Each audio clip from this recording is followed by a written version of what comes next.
Right, azvina kumira mushe. Onai mashiripiti ave kuitika munyika yeSouth Africa inei izvezvi so. Our bosses are going to close the factories. When are we going to eat? Exactly nothing. But Africans are lazy, mama. Yo. Almost 5 years. When we don't have a foreigners in the factory, we won't have no job, we won't have nothing. We will go poor. Foreigners will live here in South Africa. One government. Who? Local. South African people. But you're the local, you're saying the truth. Is that the truth? We've been trying to train them. Since last year, we didn't have one good machinist. Not one. To do even one garment. But MK Labour Desk says, ANC loses, says plenty of people out there for machinists. They supposed to give us that people. One of them must come and bring one people to show us how to do the job.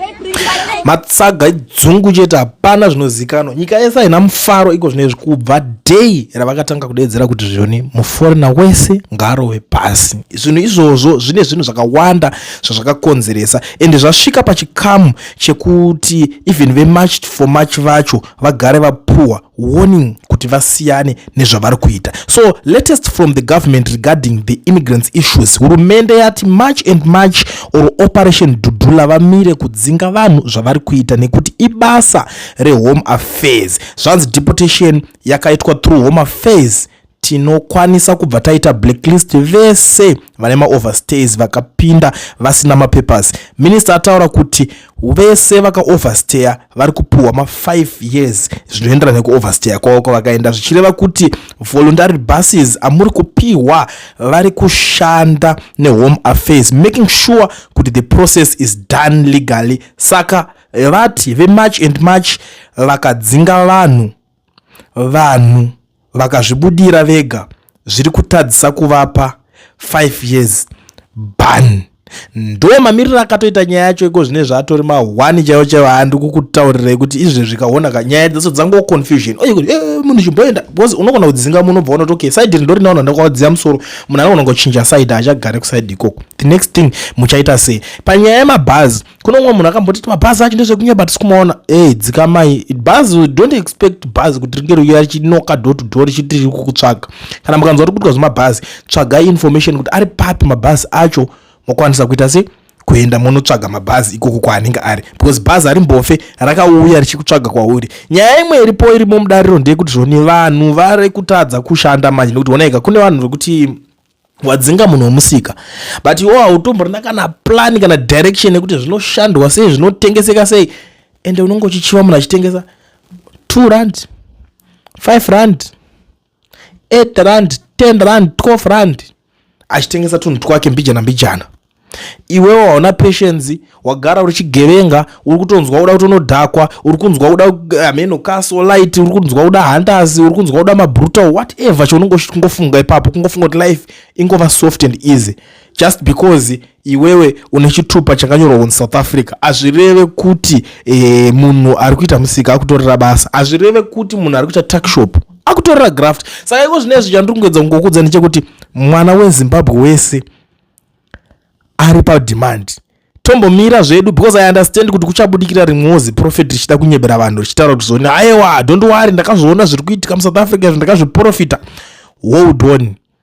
Mumboisa ma break ipapapo.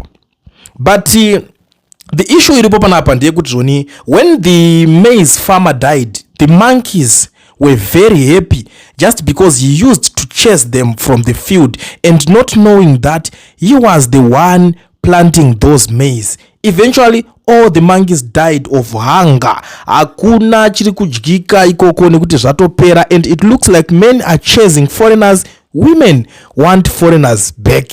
Ndo nyaya imwe iri kutambika panapa ndeyekuti vakomana ndiri kuzviziva kuti mazimba vakomana mukuti mirira ipapa aiwa sando dzenyu murunzi muri kubata basa zisingaita ana baba ya zvinongowanzoitika izvozvo because ndozviziva kuti most of the times unongona kungonza ningirikina akadai so but vakomana nyaya kuti mari munoita ukakubudisa muzofananawo nevakomana veningirikina ava zvinhu zvekuti zvine zvichikuenda zvakadaro. Saka pari kunzi aka nyaya yekuti munge muchidzingana iyoyi but ndiri kuonawo chimwe zvinhu zviri kutaura nevanhu panapa pari kunzi God of Zimbabweans or should I say midzimu yemazimbabwenzi inongoita plan ipapo.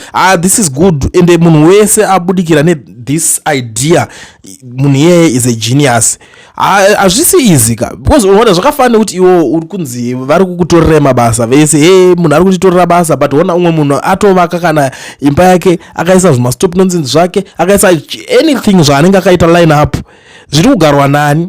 What do you think kuti ungatora mwana wa South Africa muno overcharge the way inenge ichiitwa hapo? Even kana kwamucharge kwamudaro anogona kumuka mangwana uraita kudzoti handisina plan yekuti ndikupe mari yako. But look what Zimbabweans are doing. Hana nguva kunetsa rent kana kudii, kana atopinda atogara mari yako unenge uchingoipiwa uchingoningina. Saka zvese izvozvo zvinhu zviri kukonza kuti even malendrods vacho vanenge vakusumudza musoro kuti no man, isusu tanga tiri kugara zvakanaka nevanhu ivavava. And ndiri kuona umwe ari kuti brand dzemasasco hadzishandi. Izvezvi vamwe ana mastand they collect mari dzerent month end. Saka vakati mahambani achabhadhare rent ndiani. Most of the South Africans prefer kukwira bus from kwamhlanga every day achimukira kubasa nenyaya yekusada kubhadhara rent. Saka mabackroom achabhadharwa nani kufara zvavo kuti amahambani, but how many backrooms will be empty?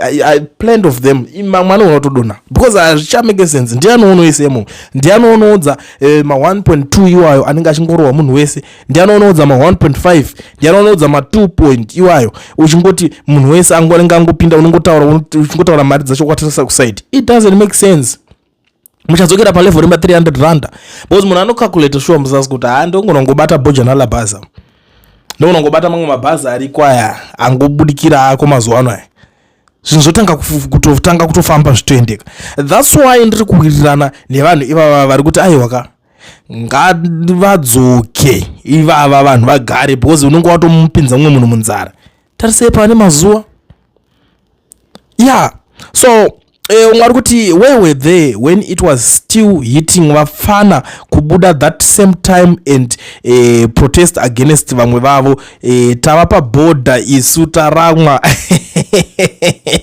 iwe dzoka waramwa kuenda kupi? Unopenga here?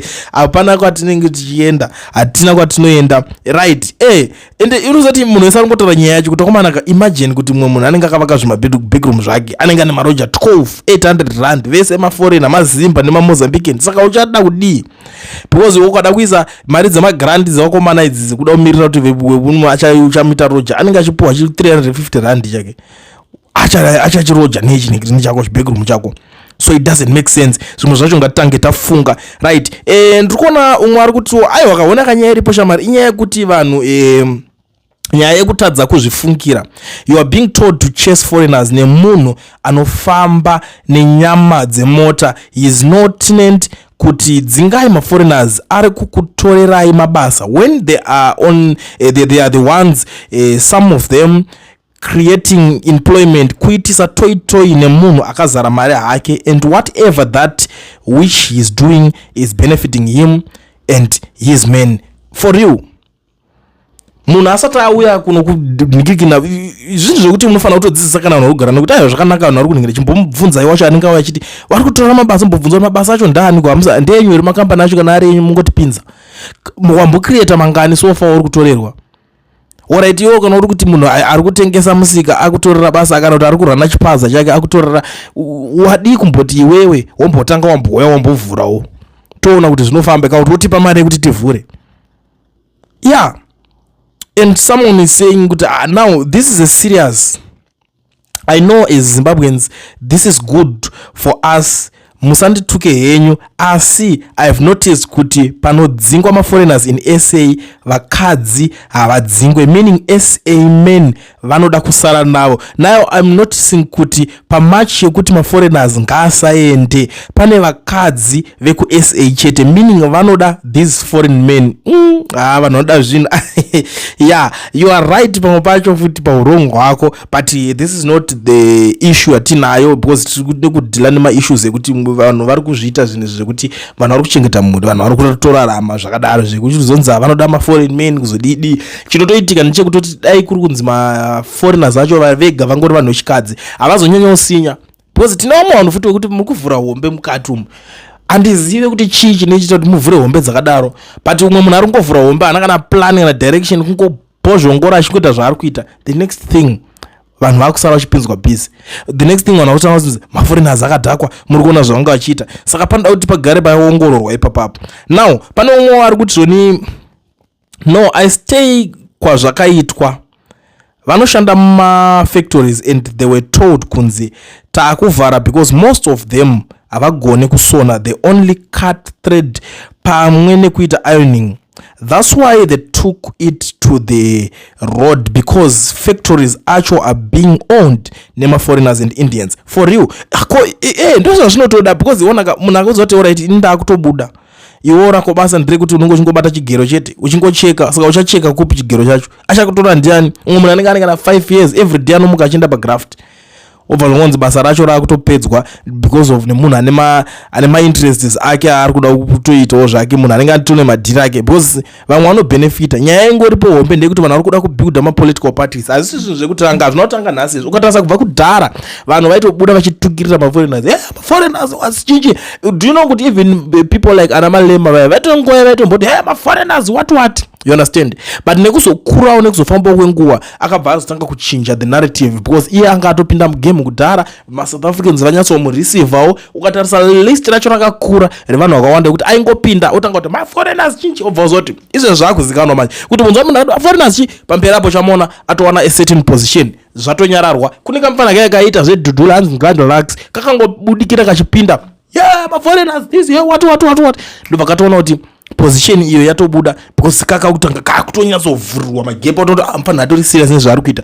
Paakangowana position yanga achida ndobva ati ndaresigna. List racho ravanhu vanozviita zvavakawandisa, and ndo strategy yavo, and you guys must be very careful kuziva zvinhu izvi zvakakosha kumuonere kuti aiwaka yanguva yechi yezvinhu zvinenge zvichingoitika. Saka munamato wangu i1 ndokungonamatira kuti vakomanaka, wherever you are, be safe. Hakuna chimwe chinhu chatingamboda kusimbisana kana kuudzana zvinhu zvisiko. Be safe wherever you are. Ndo mashoko angu ekupedzisira. But ndisandaenda zvangu muri Zimbabwe rekedza ndabva ndangoshandisa mukana wokuzivisa mwana wese wevhu, munhu wese zvake anonzi muZimbabwe ari munyika yeSouth Africa ine ari kudawo kuti ndoda kuregisterwa company nekuvhurwa FNB business account, but hauna work permit kana study permit, ungori nepassport chete. Zviri easy izvozvo. Bata company inonzi Education Research inotungamirirwa nana Mukoma Owen, dzinova idzo shasha dzega dzinokwanisa kukuregistera company vokuvhurira FNB business account usina permit. Handiti saka gara wavabata panhamba dzavo dziri kubuda pascreen idzo, wobva wataura navo vokuitira FNB business account yako nework permit zvinobva zvatoita se zvotoprocesswa, ende zvinouya ipapo zvinouya paden pako uri kumba. And the other thing, kune vada kutanga mabusiness, dauta boat, uruda construction vehicle, uruda in-driver, Uber, take a lot, taxify, zvakasiyana. Education Research iri in partnership with Kia Pretoria as well. Saka gara maziva vanoda kutanga mabusinesses iwayo, bata inamba dzavo zvekare vakubatsirei, vanokuitira even ndo ma-consultant businesses manyama, mahombe, ma-companies ekuti vari kupedza bhora. Gara mataura navo unozode chimangwana. Hapana zvinhu zvokuti toswera tichitenderera kauzotsvaga kuzonotengeserwa mota yakadhakwa because uri kungonyara kungotaura navo zvakangonaka. Gara wangovaudza muri sei Mr. Owen, budget rangu rakadai ndiri kudawo mota yakadai, vobva vaita se vokuitira dhiri racho zvatopera.